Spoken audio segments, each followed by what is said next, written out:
ये 5 प्रकार के लोगों के पाप कभी नहीं धुले।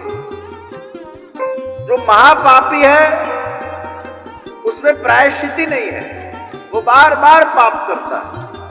और चूंकि वो स्वार्थी है, तो स्वार्थी लोग के पाप क्यों नहीं धुलते? 10 साल में एक बार भी तीर्थ नहीं जाएगा, जब कुछ ऐसा लगेगा ना बहुत सारी भूल हो गई तब जाएगा। ठाकुर जी भी ऐसे लोग को पहचान जाते हैं कि तू मुझे रोज तो याद करता नहीं, कभी कभी तुझे ऐसे एकदम मेरी याद आ जाती है, कुछ तूने ऐसा बुरा किया होता है इसलिए मैं याद आता हूं। तू तो स्वार्थी इंसान। ऐसे स्वार्थी लोगों के पाप भगवान नहीं धोते। जिसमें श्रद्धा ही नहीं है, जिसमें संशय बहुत है, ऐसे लोगों के पाप। चरण की शरण जब तक प्राप्त नहीं, श्रद्धा होनी चाहिए। हनुमान जी के सामने मेघनाद ने जब ब्रह्मास्त्र छोड़ा, तब हनुमान जी ब्रह्मास्त्र से बंध गए। देखिए, मेघनाद ने ब्रह्मास्त्र तो छोड़ दिया, लेकिन हनुमान जी ने हाथ जोड़ दिए। हाथ जोड़कर राम नाम का स्मरण करने लगे। उनको अपने इष्ट पर विश्वास था कि भले ब्रह्मास्त्र क्यों ना मुझे छोड़ा जाए, मुझ पर, मैं ब्रह्मास्त्र का अनादर भी नहीं करूंगा, लेकिन मुझे मेरे राम पर इतनी श्रद्धा है कि ब्रह्मास्त्र मेरा कुछ बिगाड़ भी नहीं सकता। और बंद गए। और वो ब्रह्मास्त्र की वो जो नोर होती है, दिखने में तो भले बहुत पतली, लेकिन उसमें बहुत शक्ति। कितनी भी शक्ति हो किसी के अंदर भी, लेकिन अगर श्रद्धा न हो तो शक्ति का मूल्य क्या है? बंद गए हनुमान जी। और तब वो मेघनाथ को लगा, अरे ये पतली सी डोरी को तो ये वानर ऐसे ऐसे करेगा तो भी टूट जाएगी, ये नहीं चलेगा इसके सामने। जाओ, साकड़ लाए और उससे फिर बांधने में आया। तब उन्होंने हनुमान जी ने उसको तोड़ दिया कि ये तो मेरे लिए कुछ नहीं है, तो ब्रह्मास्त्र था इसलिए मैं बंधा। श्रद्धा न हो तो उसका कोई मूल्य नहीं। तो चरण की शरण और अनन्यता, उसमें अन्याश्रय न हो। क्या आप अगर कृष्ण की शरण में चले गए हो तो फिर आपको कोई अन्य आश्रय करने की आवश्यकता नहीं है। जिसके चरण में हो, जिसके शरण में हो, उसको ही, उसके ही चरण को अपने मस्तक पे हम धारण करते, उसी का नाम तिलक है। जिसके शरण में होंगे उसी के चरण को मस्तक पर धारण करते,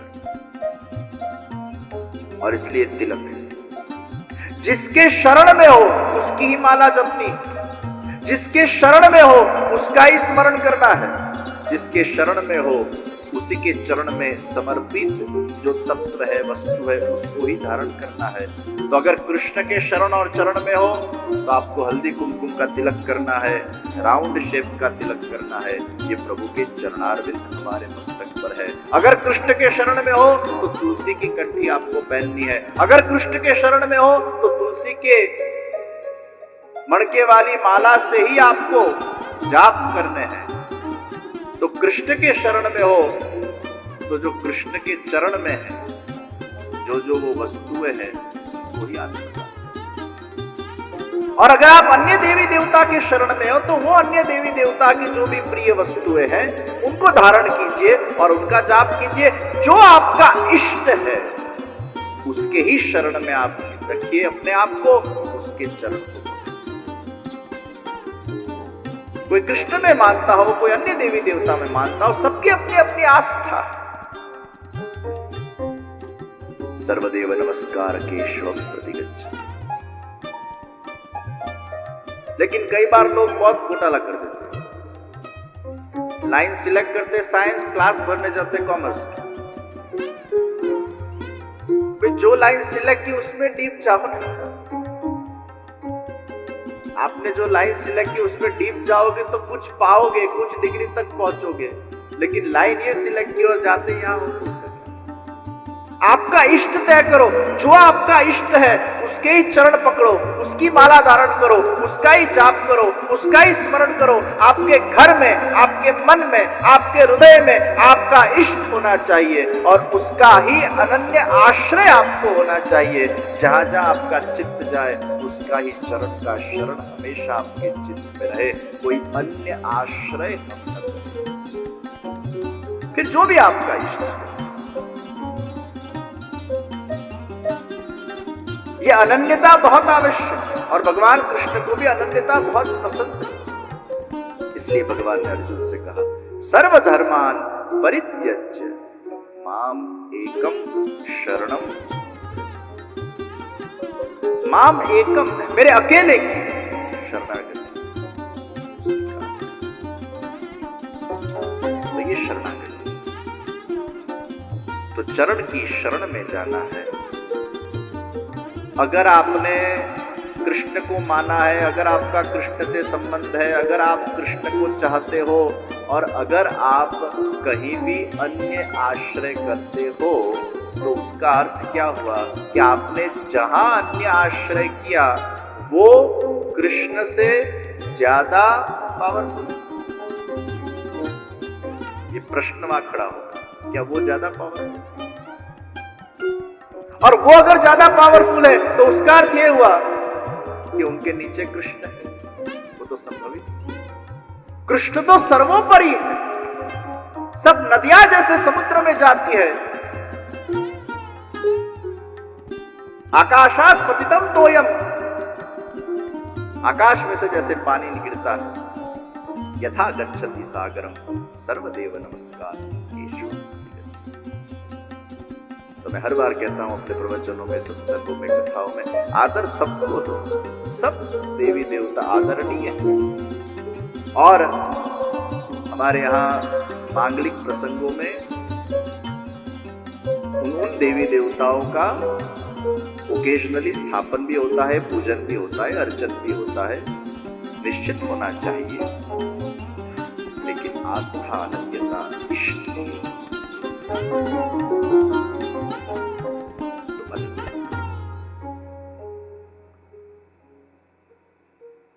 और जो हमारे अनन्य होते हैं वो प्रिय होते हैं, हम उसके प्रिय बनते हैं। फिर हम उसके पास जाए कि न जाए वो हमारे पास आते हैं। महाप्रभु जी विराजमान थे, यमुना जी सामने से श्रावण सुद त्रयोदशी जो आज का दिन है, वह महाप्रभु जी गिरिराज जी के ऊपर पधारे और श्रीनाथ जी दौड़ते दौड़ते उनके पास पधारे और मिलन। आज कट्टोला तेरस भी कहते हैं, चतुरा नागा जो स्वयं गिरिराज जी के ऊपर चढ़कर श्रीनाथ जी के दर्शन नहीं करते थे, उनको ऐसा भाव था गिरिराज जी पर मैं पैर रखूं, नहीं चढ़े, दर्शन नहीं किए, प्रतीक्षा करके बैठे रहे, लेकिन अनन्यता से क्यों भगवान उनको मिलने गए? अगर वो 10 जगह घूमते फिरते रहते तो क्या भगवान को लगता कि मैं उनको मिलने जाऊं? अरे ये तो सब जगह जाता है, एक साधे सब सदे, सब साधे सब जाए, प्रेम गली अति साकड़ी जामे दौड़ समाए, ये तो सब जगह जाता है। लॉयल्टी तब सिद्ध होती है जब आपका एक में आश्रय हो जाए, एक चरण को आप पकड़ लो। चतुरा नागा ने श्रीनाथ जी के चरण पकड़ लिए, सालों तक प्रतीक्षा करके बैठा रहा, शबरी प्रतीक्षा करके बैठी रही, लेकिन केवल राम की थी। अगर 10 देवी देवता की प्रतीक्षा करके बैठती न तो राम पधारते, फिर तो भगवान भी खो देते, नहीं हो जाए तू जिया हो जाए भाई, तो पेलो विचारे त्रीजो जिया हो से, त्रीजा विचारे चौथा जिया हो से, कोई जायत नहीं। प्रतीक्षा तो एक ही होती और चतुरा नागा प्रतीक्षा करके बैठे और श्रीनाथ जी स्वयं चलकर पहाड़ा के ऊपर बैठे।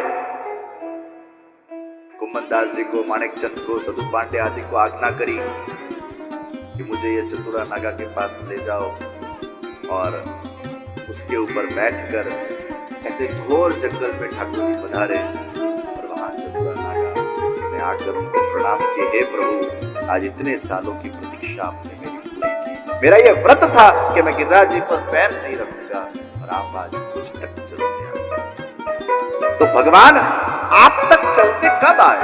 जब अनन्यता, जब लॉयल्टी हो, जब पूर्णाश्रय हो, अन्याश्रय न हो, एक रंग में हम रंग गए हो, तब जाकर ईश्वर को भी ऐसा लगे अब मुझे जाना चाहिए, क्योंकि ये मेरे बिना अधूरा है, ये मुझसे ही पूर्ण हो। इसका मेरे सिवाय कोई नहीं है। जब आपको पता चल जाए ना इसका मेरे सिवाय कोई नहीं है, तो आपकी जवाबदारी आ जाती है, और ये जवाबदारी अनन्यता से पैदा हो। ईश्वर को भी लगे ये मेरा है, ये सबका है, तो उसमें ईश्वर को वो भाव पैदा नहीं, ये मेरा है, अनन्य, और अब मुझे ही इसकी रक्षा करनी पड़ेगी, क्योंकि जिसका कोई नहीं होता उसकी कृष्ण होते। राजकन्याओं का कोई नहीं था, भगवान ने मुर नामक दैत्य का वध करके उन राजकन्याओं को स्वीकार कर लिया, अपने शरण में